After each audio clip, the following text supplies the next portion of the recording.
พี่น้องมาสอนติดตายางมัน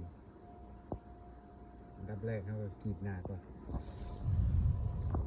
ที่กรีดหน้าเลยมันไม่ยากพี่น้องเลยนี่ค่อยๆเห็ดอันนี้เขาเฮียนได้3 มื้อเฮียนติดได้3 มื้อแล้วเขาก็ถือว่าติดได้ก็ต้องมาเสือนกลิ่นเด้อ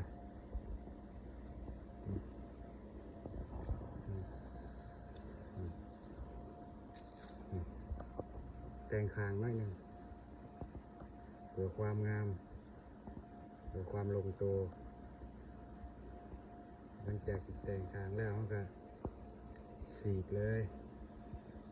ถ้ามีดเปื้อนเขาก็เสร็จไม่ได้พี่น้องเด้อ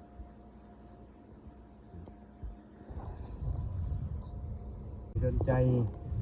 ยางตาเขียวทักมาได้เด้อพี่น้องเด้อมีจำนวนหลาย